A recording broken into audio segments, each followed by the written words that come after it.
Assalamualaikum, salam sejahtera. Anda bersama saya Nazri Kahar dalam agenda Awani pada malam ini.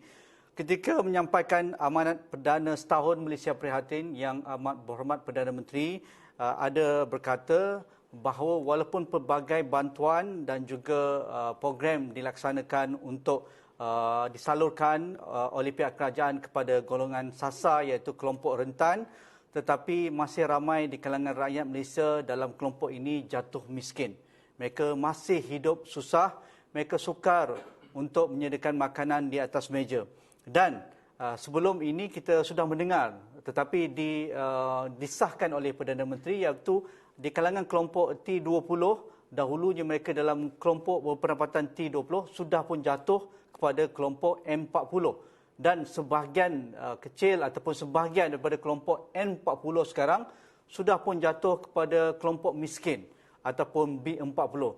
Dan kelompok B40 yang dahulunya sebelum pandemik, mereka dah memang susah menerima pelbagai program dan juga bantuan oleh pihak kerajaan, tetapi kini lebih susah, lebih sukar bagaimana mereka ingin meneruskan kehidupan dan juga membantu ahli keluarga. Jadi kerajaan berhasrat untuk menjadikan ini sebagai satu agenda nasional, dan Yang Amat Berhormat Perdana Menteri sendiri akan menjadi pengerusi jawatankuasa menangani hal kemiskinan dan pelbagai program yang akan dilaksanakan, dan bagaimana program ini dapat dilaksanakan dengan kerjasama pihak swasta, NGO dan juga kelompok komuniti masyarakat. Jadi di talian melalui Skype pada malam ini saya bersama Dato' Dr. Madeline Burma, Fellow Akademi Sains Malaysia. Selamat malam Dr. Madeline. Ya, selamat malam Tuan Haji. Apa khabar? Terima kasih. Alhamdulillah sihat di sini. Dr. Madeline, dengan penegasan oleh Yang Amat Berhormat Perdana Menteri dalam ucapan amanat perdana setahun Kerajaan Perikatan Nasional, sekali lagi kita dengar bahawa kemiskinan bukan perkara yang kita anggap persepsi ataupun sesuatu yang menjadi momokan, tetapi adalah realiti disahkan oleh Perdana Menteri, dan masih ramai yang sudah pun jatuh dalam kelompok miskin ini, sama ada miskin ataupun miskin tegar. Apatah lagi kerajaan sudah mengangkat garis kemiskinan kepada angka RM2,208 berbanding RM905 pada 5 tahun lalu ataupun 6 tahun lalu. Jadi nampaknya kelompok ini semakin membesar, dan apatah lagi pandemik ini kita tidak tahu bila akan selesai. Jadi mungkin kita perlu cara yang berbeza, pendekatan yang berbeza. Siapakah sebenarnya kelompok miskin yang kita ceritakan pada malam ini? Okey, terima kasih Tuan Haji. Kita memang kalau kita lihat sentiasa bercerita tentang ataupun berbicara tentang kelompok yang kita gelar sebagai golongan miskin ini. Saya rasa beberapa kali dah duduk sekali semeja dengan Tuan Haji sebelum pandemik dululah duduk di meja. Sekarang semua berhadapan melalui laptopnya. Okey, yang pertama sekali kalau kita lihat Tuan Haji, daripada masa kita mula-mula berbincang dulu, ketika itu belum lagi pandemik, memang kita sering membahagikan kumpulan miskin ini kepada miskin, lepas tu mereka yang kita gelar sebagai yang miskin tegar. Dua kumpulan inilah, miskin dan miskin tegar. Jadi selepas itu kita lihat ada usaha kerajaan ke arah, dia kata selain daripada melihat kumpulan miskin, sebab miskin ini hanya melihat pada dua kategori ini, kerajaan sudah sedikit beralih di mana mereka melihat mengikut kelas pula. Okay? Mereka mengikut kelas itu T20, M40 dan kemudian B40. Jadi banyak tumpuan diberikan kepada B40.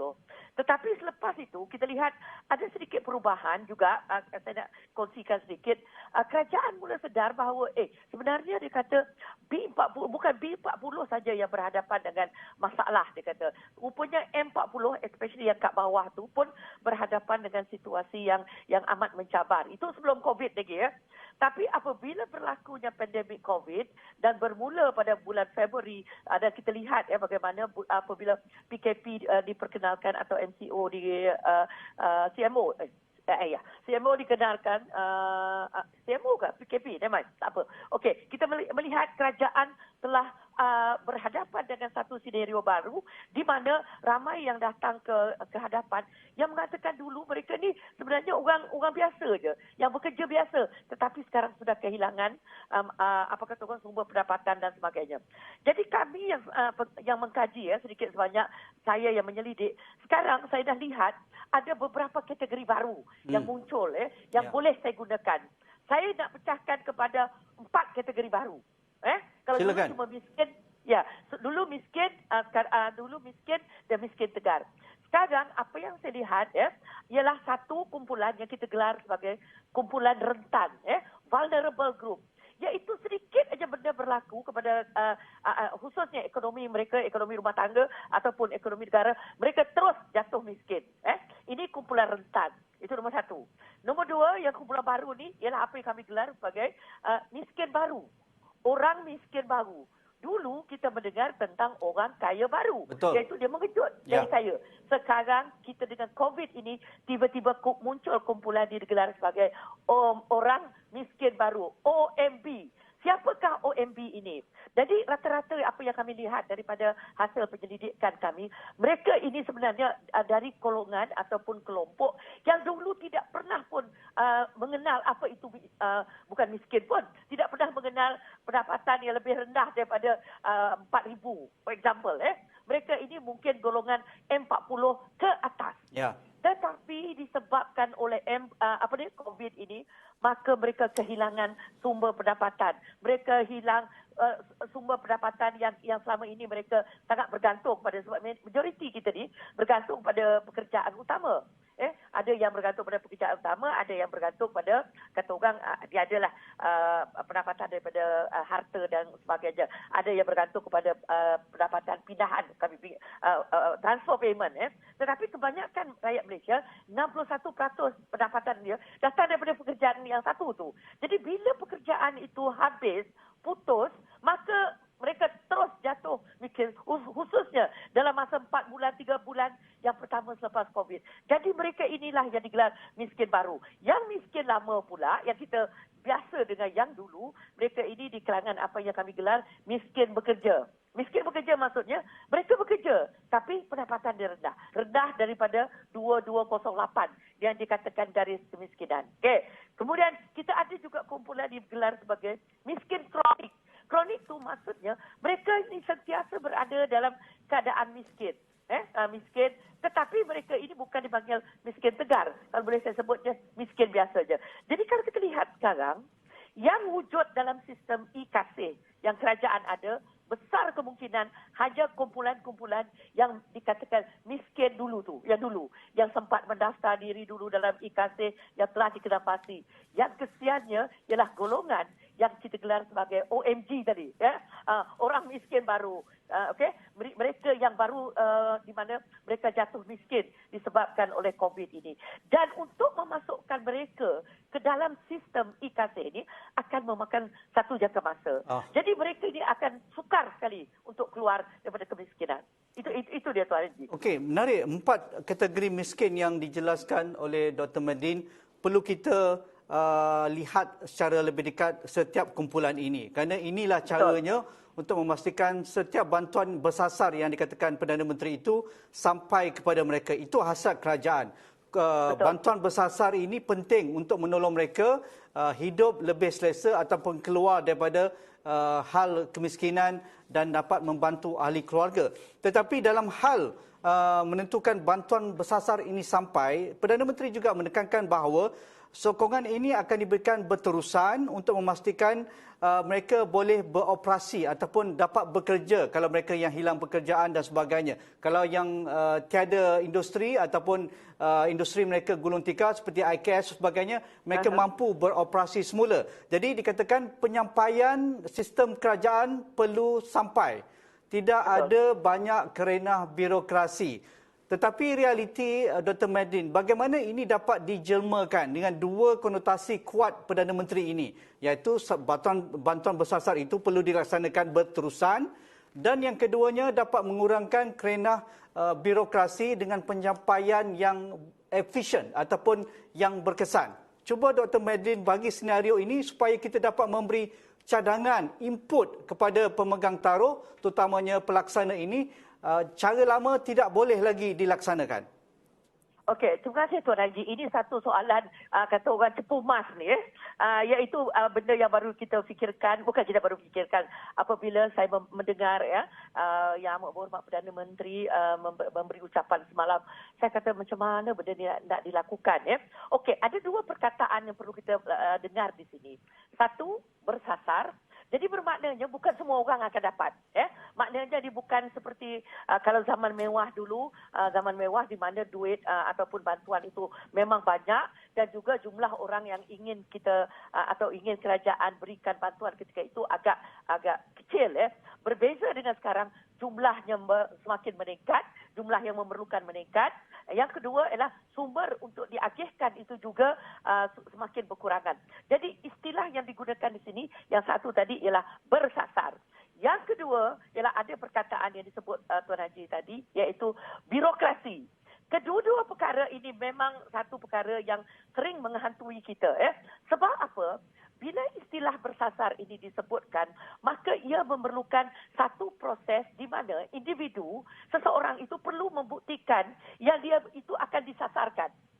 You bayangkan Ya. So, jadi bermaknanya seseorang itu, Tuan Haji dengan saya, kalau nak menerima bantuan ini, kita perlu melaporkan diri. Betul tak? Kalau Betul. tidak, kita akan terlepas. Jadi istilah bersasar di sini sangat penting. Yang saya harapkan Tuan Haji, supaya cara lama seperti yang Tuan Haji katakan tadi, kita tambah baik dia. Kalau dulu cara orang mengenal pastinya, dia datang membawa satu borang yang sangat tebal. Saya telah melihat borang itu, saya telah melalui proses bagaimana borang itu dibawa. Dia membawa banyak peringkat.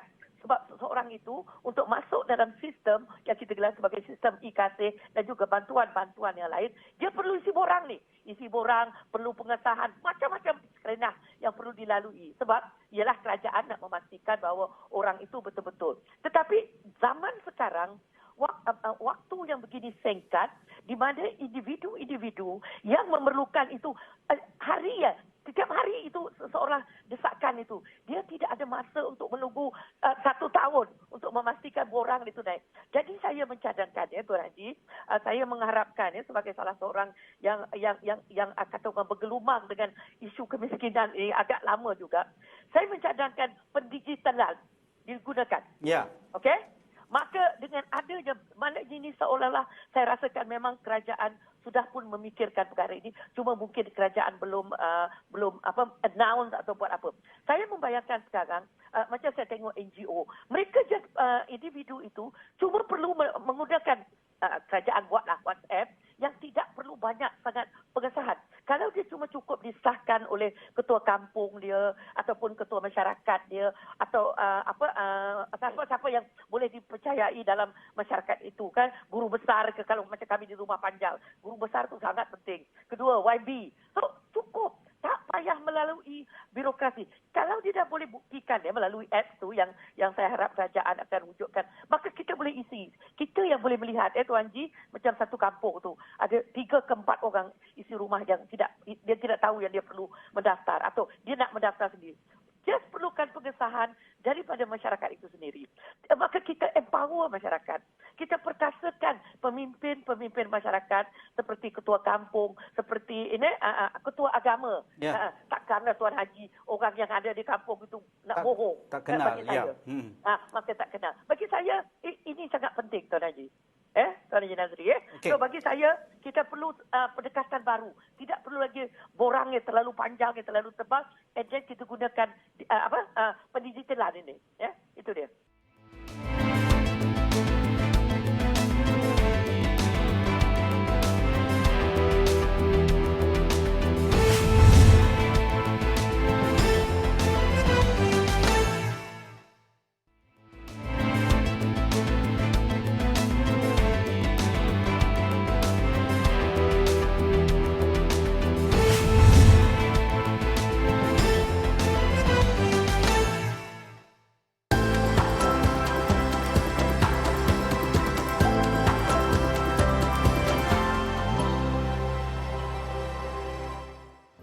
Sekarang kita nak tahu apakah jenis bantuan yang sesuai kepada kelompok bersasar ini, kerana kelompok ini semakin besar, painya semakin besar tetapi sumbernya berkurangan seperti Dr. Madlin katakan tadi.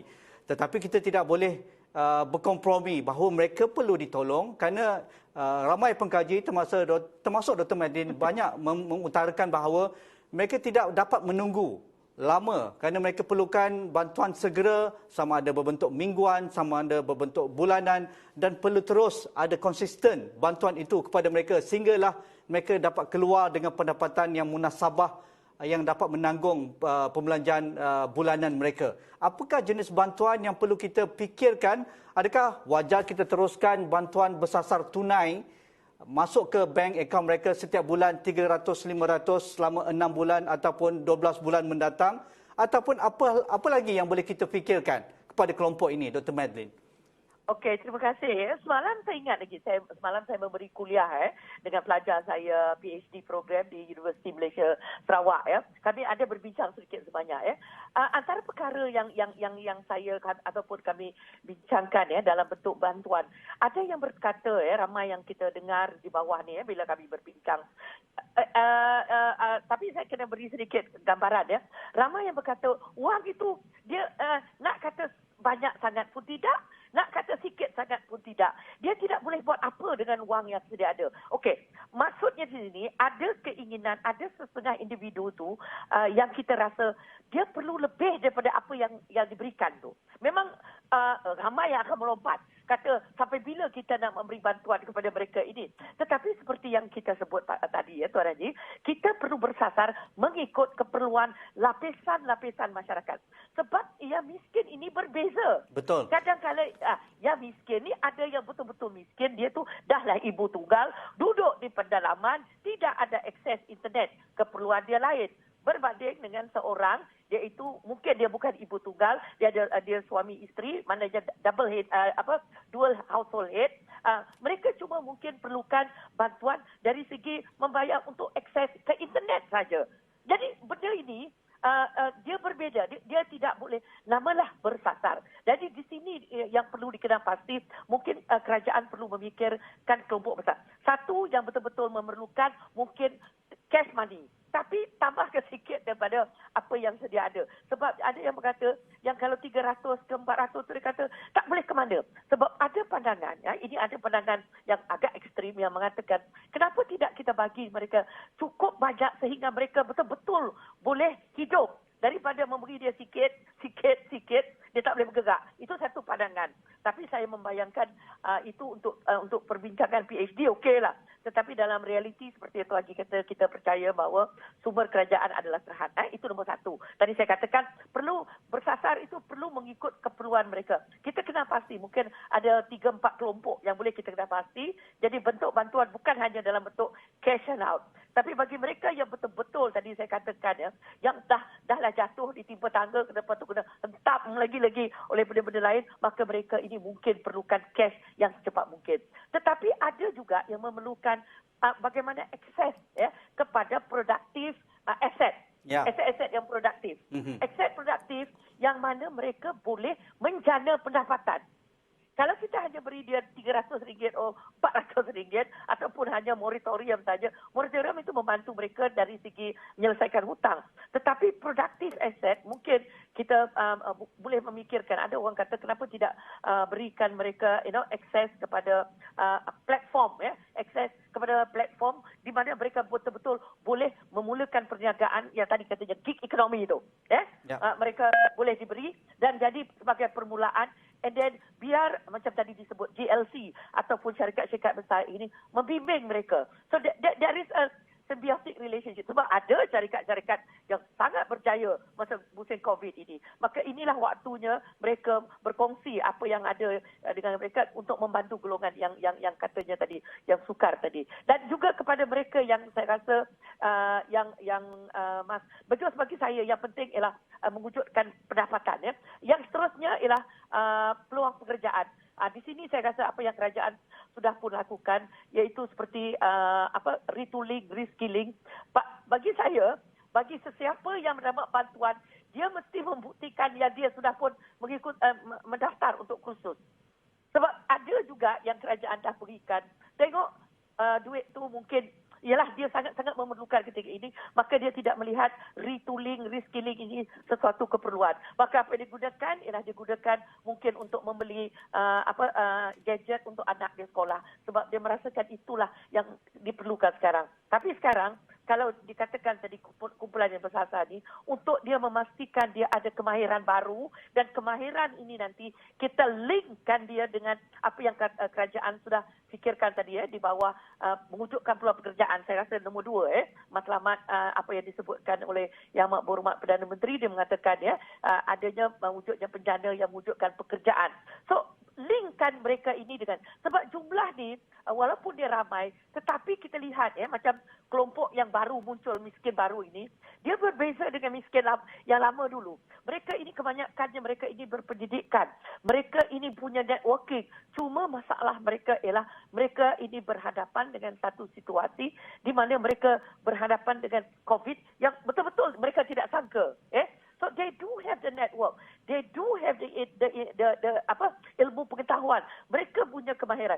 Cuma sekarang berhadapan dengan satu senario di mana mereka ini memang kata orang memang macam dia orang terhentak sekejap. So inilah peluang untuk kita memanggil balik mereka, memberi mereka peluang, bagi kembali keyakinan kepada mereka untuk mereka memulakan sama ada meneruskan pekerjaan yang dulu ataupun mencari kemahiran baru. Dan kalau yang paling sekarang kita dengar ialah melibatkan diri dalam gig ekonomi di mana dia tidak ada kata orang, dia tidak perlu pun ada dia lebih bersifat freelance, dia tidak ada bos di atas dia dan dia boleh memulakan perniagaan dia ataupun melakukan gig ekonomi ini secara mudah atas talian. Itu Tuan Haji yang boleh saya fikirkan. Menarik. Tentang itu, bagaimana kita dapat meringankan lagi kelompok orang miskin baru kalau kita kategorikan yang itu boleh kita selamatkan dahulu kerana mereka ini seperti Dr. Madeline kata, mereka ada pendidikan, mereka ada networking, mereka ada pengalaman, perkara-perkara yang segera yang boleh tolong mereka selain daripada reskilling ataupun upskilling dan sebagainya. Misalnya menyediakan sarapan ataupun makan tengah hari untuk anak-anak mereka yang akan ke sekolah ini. Mungkin itu jumlah yang tidak signifikan tetapi sekurang-kurangnya anak-anak mereka sudah ada makanan di sekolah. Keduanya, bantuan segera untuk berkaitan dengan hal-hal tanggungjawab bulanan mereka seperti sewaan rumah dan juga bayaran seperti bayaran kereta atau kalau mereka kereta mungkin dah jual lah sekarang, tak ada kereta dah. Seperti hal elektrik dan juga air. Mungkin itu nampak kecil tetapi kalau itu dapat ditolong dalam kadar-kadar tertentu, mungkin komitmen bulanan mereka akan berkurangan dan mereka akan dapat fokus untuk menyediakan perkara yang lebih asas itu kepada keluarga mereka terlebih dahulu. Adakah itu juga perlu kita fikirkan? Betul Tuan Haji, saya sangat setuju itu. Cuma saya lebih memikirkan kelompok ini dia sangat berbeza dengan seperti yang kita katakan tadi. Dia bukan seperti kelompok. Sebab kelompok ini kita tidak nafikan mereka dari segi gaji mereka dulu memang besar. Jadi kalau kita lihat ada yang T20. Jadi kalau T20 tu dibayangkanlah pendapatan mereka dulu. Saya membayangkan mereka sekurang-kurangnya dari segi tabungan mereka jauh lebih tinggi berbanding dengan kumpulan yang kita kata sebagai miskin lama, yang saya kata miskin bekerja, yang miskin kronik, apatah lagi miskin tegar. Jadi mungkin bagi saya untuk sarapan tu baik kalau ada, tak ada masalah. Tetapi saya lebih melihat kalau kerajaan nak membantu mereka ini, bagi saya mungkin bagi saya memberi mereka job, pekerjaan, bukan hanya pekerjaan. Maknanya apa bentuk kontrak yang kecil-kecilan yang mereka boleh buat. Sebab these are very intelligent people. Contohlah. So kalau kita menyediakan macam contoh tadi untuk anak-anak mereka, memang saya bukan saja anak mereka ni. Bagi saya kita kembalikan sekali balik kepada sarapan seperti zaman dulu makanan di sekolah. Saya dengar benda tu dah macam seolah-olah tak ada, cuma di luar bandar. Okey. Tapi kalau ada tu baguslah. Kita teruskan sebab saya khawatir anak-anak sekolah ini pun terjejas dari segi minat. Tapi bagi kumpulan ini satu tadi, saya sangat percaya di mana keutamaan perlu diberikan ialah dalam bentuk job. Contohnya, kalau dia ni seorang filmmaker lah, bukan filmmaker, maka kita agihkan macam maknanya beri peluang untuk mereka job yang kecil-kecil tu. Jangan hanya berikan kepada satu syarikat besar. Saya tak nak sebut nama syarikat lah. So kita bagi kepada kita agihkan, pastikan mereka ini ada job-job orang, as I told you, they're very intelligent. Some of them are accountants, Maknanya kita ada outsourcing job, Berikan kepada mereka. Ada kerja-kerja yang boleh mereka lakukan. Ada yang draftsman, ada yang boleh menulis skrip, ada yang boleh buat translation, kerja yang dulunya mungkin dilakukan di pejabat kerajaan. Tapi sekarang, this is the time to outsource it.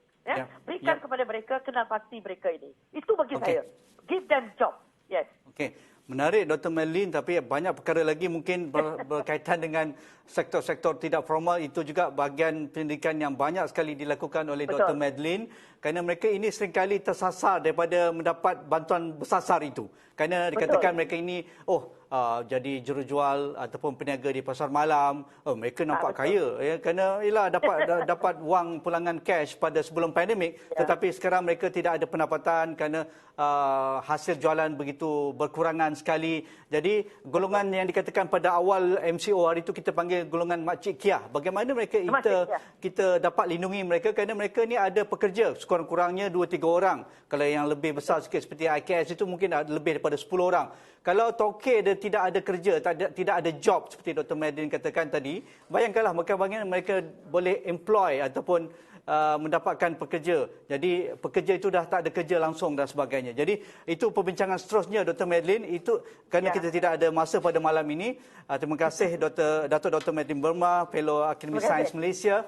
Dan sekian saja agenda Wani malam ini. Assalamualaikum. Kita jumpa lagi.